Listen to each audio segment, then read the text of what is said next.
What is up, ladies and gentlemen? Welcome to a brand new video. Today I have a fully updated settings video for Battlefield 6, especially for the BR. So the settings are slightly different than what I would use in the multiplayer. I'll go through everything. I'm basically sharing my settings, but the part of the guide is that I'm going to explain a couple of settings, what they exactly do, which settings you should 100% copy, and a couple of settings you should customize a little bit to your personal liking, but I'll go through it step by step. I have timestamps down in the description if you quickly want to skip to certain things. Sensitivity, aim assist, minimap settings, field of view, all that stuff is down in the description. Hopefully you guys are going to enjoy it. Hopefully this video is helpful, and be sure to subscribe to the channel if you don't want to miss out on any of the future videos. So let's get into it. So we're gonna literally go through everything, also maybe the less important stuff, but then you at least know what the heck I'm using.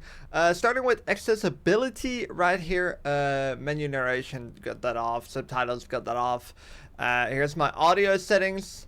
We'll go through the exact audio settings here later on, so we're gonna skip that. Color profiles. Now I'm slightly colorblind, but here is where you can customize your color. So you got it by default. If you switch all the way to the right here, custom, you can customize everything. So what I did is I made squad color a little bit more dark blue. Friendly colors, I'll show the exact color code in case you actually want to copy it, but I have a hard time seeing the difference between red and green, so I had to change those colors up a little bit. So this is what I use, but this is where you can customize your color profile. So brightness is an important one for this game. They're going to update brightness settings and change a whole lot of things in this game still. For now, I recommend using a lower brightness than in other games you normally would. So I normally run around a 60 brightness in previous Battlefields, for example. In this one, I run a 56. I kind of would run maybe even a bit lower.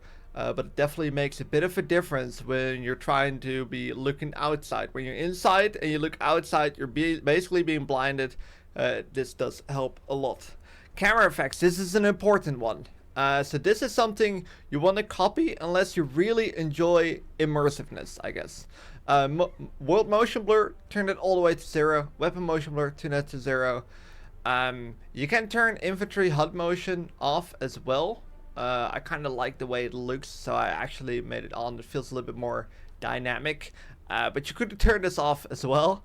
Camera shake, turn it to 50. This is off. Chromatic aberration, turn that all the way off. These are kind of settings that make the game maybe look a little bit better and more immersive, but it makes it also harder to see things, especially when you're moving quickly with high sensitivities. Continuing, controls here. So we have not changed much. You can see if I change something from the default settings, so then I'm not really going to cover it. If I change something, it's got a little dot like this one. I changed this. I have reload to tap, interact with hold. This is a big one if you're playing PlayStation or Xbox with the controller. There's a lot of things binded to your square. So now I have reloading on tap, and if I want to interact with something, I have to hold it. You can use this quite quickly. I would definitely recommend to mess around with one of these, and probably use the one that I'm using. It's probably the best one to use. So we got that going. Then we have controller vibration. Of course, I have that completely turned off. So all these settings don't really matter anymore. I got this all, yeah, there's no adaptive trigger weapon fire on my controller. I don't have any of those settings. So controller vibration off, and I don't have anything set on the adaptive trigger weapon fire.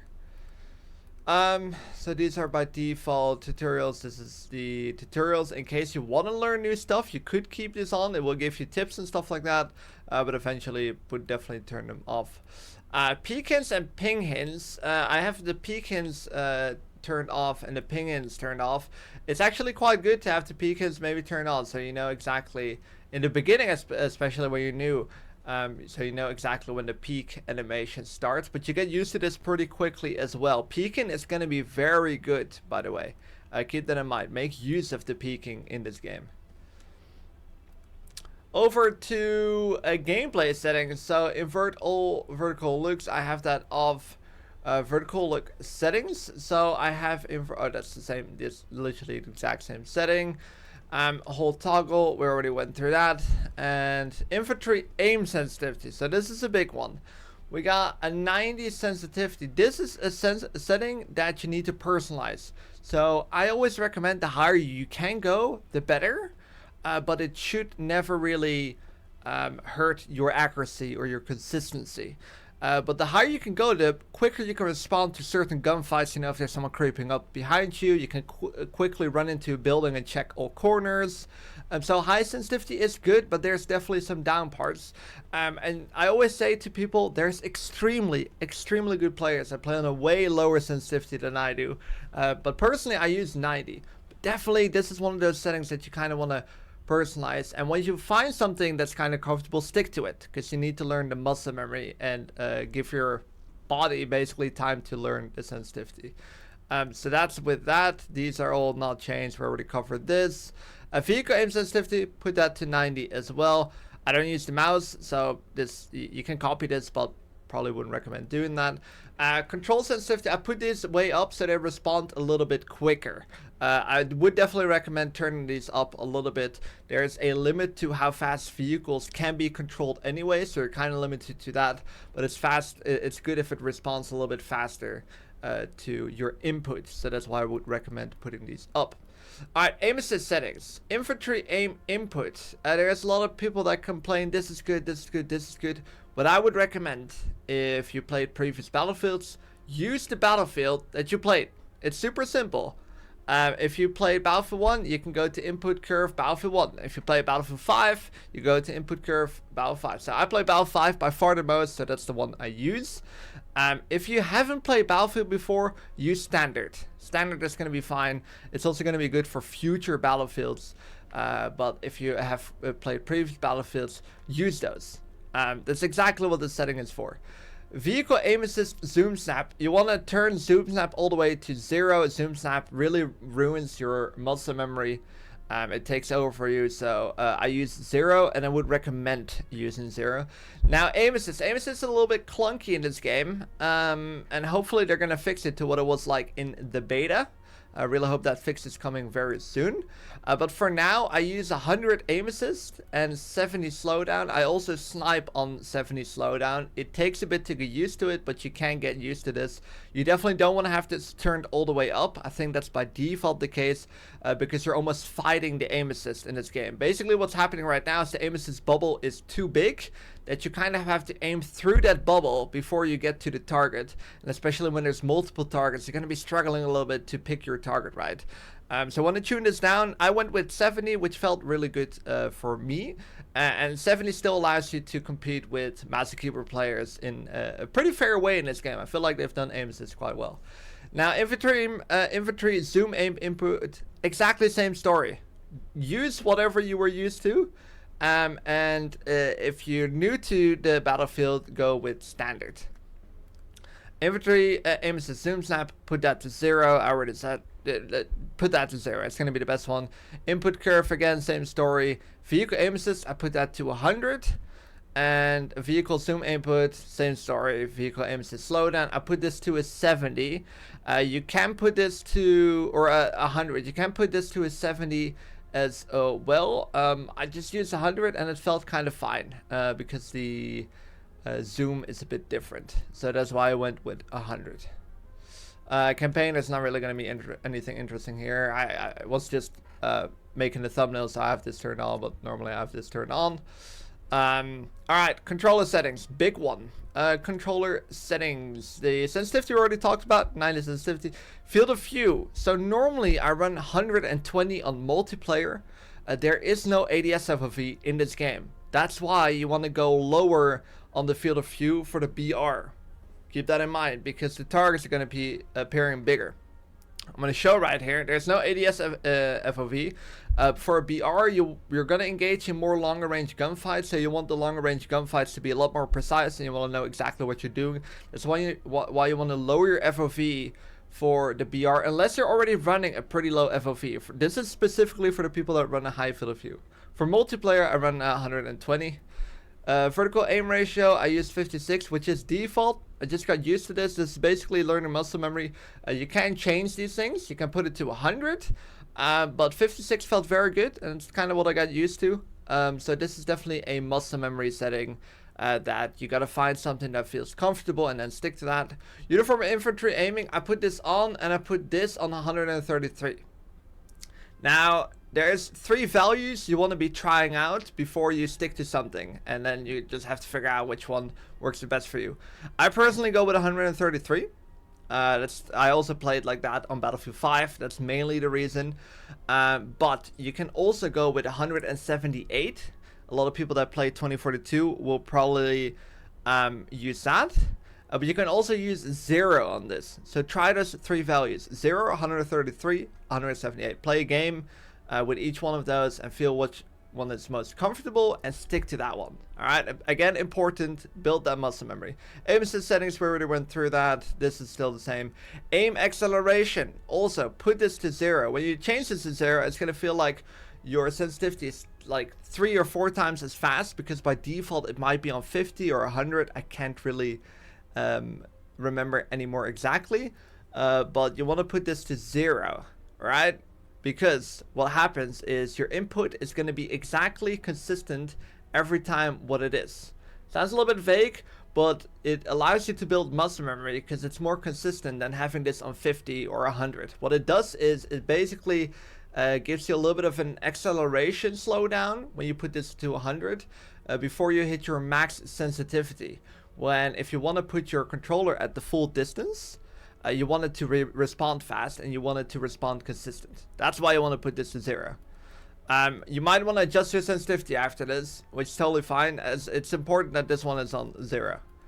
I changed my zoom. We're gonna go through the button layout. I also have steady scope to L1, by the way. This is a little sniper trick. If you hold ADS, you instantly steady your scope.